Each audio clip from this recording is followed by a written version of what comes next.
Good evening guys. आज के लिए फिर से महत्वपूर्ण टॉपिक के साथ मैं आपके साथ जुड़ा हूं और वो आज बताने वाला हूं कि अमेरिका के मीडिया किस प्रकार से भारत के विरुद्ध प्रोपेगेंडा चला रहा है और भारत के विरुद्ध प्रोपेगेंडा चला करके भारत के जो छवि है उसको यूरोपीय मार्केट में धूमिल करने का प्रयास कर रहा है।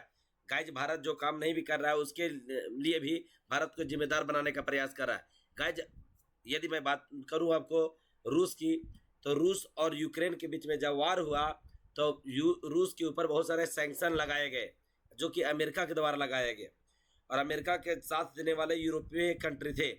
इन लोगों के द्वारा जब सैंक्शन लगाया गया तो गाइज भारत जो है रूस के साथ क्रूड ऑयल खरीदने का काम किया था, डील किया था और आज भी खरीदा रहा है।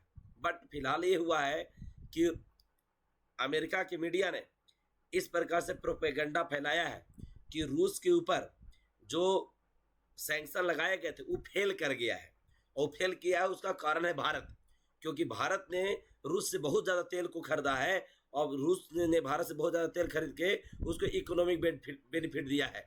बट ये सच नहीं है गाइस। सच तो ये है कि रूस से सबसे ज़्यादा तेल खरीदने वाला बना है देश, वह है चाइना। मैं आपको बता दूं कि चाइना भी रूस के साथ क्रूड ऑयल का डील करता है। चाइना ने बहुत ज़्यादा क्रूड ऑयल खरीदना शुरू कर दिया है। दूसरा गाइज कि रूस के जो कार्गो शिप हैं उन शिप पर सैंक्शन लगा दिया गया अमेरिका के द्वारा, जिससे भारत के जो कंपनियां हैं क्रूड ऑयल को रिफाइन करने का काम करती हैं, उसमें से रिलायंस भी एक बहुत बड़ी कंपनी है। इन लोगों के द्वारा उससे क्रूड ऑयल उनके कार्गो से खरीदना बंद कर दिया गया है, जिसके कारण हमारे देश में कहीं न कहीं उससे खरीदने के लिए हम लोग कमी कर दिए।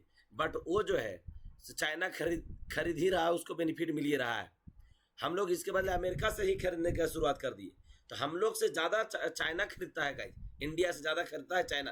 बट भारत को ब्लेम किया जा रहा है। ये कहीं न कहीं यूरोपीय मार्केट में भारत की छवि को कम करते हुए एक प्रकार से भारत को आर्थिक क्षति पहुंचाने के लिए है। इसी को देखते हुए यूनाइटेड नेशन के बहुत सारे ऑफिसर भारत में आए थे।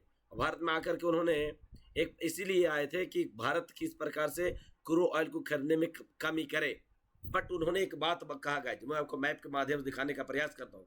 यूनाइटेड नेशन के जो ऑफिसर थे उनके ऑफिसर भारत में आए और बताया उन्होंने, उनके साथ यूएसए का ऑफिसर भी आए थे गाइस, जो उन्होंने बताया कि यदि रूस से कोई क्रूड ऑयल आता है वो भारत से होते हुए यदि पार कर जाता है तो वो क्रूड ऑयल रूस का नहीं माना जाएगा बल्कि वो भारत का माना जाएगा। और यही होता है गाइस, रूस के क्रूड ऑयल इंडिया से होते हुए अमेरिका जाता है और अमेरिका से क्रूड ऑयल इंडिया खरीदता है और फिर यहाँ रिफाइन करता है और रिफाइन करके पुनः अमेरिका को बेचा जाता है।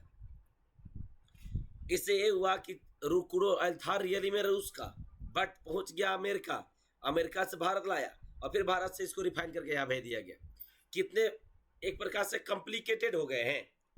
तो उनका मानना है कि भारत से होते हुए जो पार कर गया वो रूस का नहीं है। बहुत अच्छी बात है, कोई बात नहीं, हम लोग भी इसको मान के चलते हैं। बट वर्ल्ड में ऐसा बात फैलाना ही सही बात नहीं है।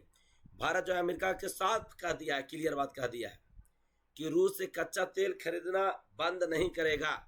जो ज़रूरत होगा वो मैं खरीदूंगा, जो मुझे ज़रूरत होगी खरीदूंगा। और आप देखे होंगे गाइस कि रूस के साथ जैसे युद्ध हुआ तो पूरा दुनिया क्रूड ऑयल नहीं खरीदा, बट भारत क्रूड ऑयल खरीदा है। भारत जो उसको पेमेंट करता है वो रुपया में करता है, चाइना जो करता है वो युआन में करता है गाइस। युआन के वर्ल्ड स्तर पर जो है से मार्केट बहुत बड़ा है। वर्ल्ड स्तर पर जो मार्केट बड़ा होने के कारण कहीं न कहीं युआन का उपयोग रूस वर्ल्ड के मार्केट में करके रॉ मटेरियल खरीद सकता है, बम को बना सकता है या अपना देश को ग्रो कर सकता है। उसके तुलना में रुपया कमज़ोर है। रुपया कमज़ोर होने के कारण वर्ल्ड के मार्केट में इसका एक्सेप्टेंस नहीं है।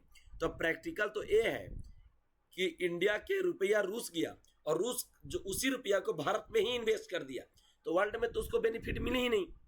तो ये बात कहना कि रूस के द्वारा जो भारत के साथ जो ट्रेड चल रहा है उससे कोई इम्पैक्ट नहीं पड़ा, ये कहीं न कहीं सरासरी गलत है।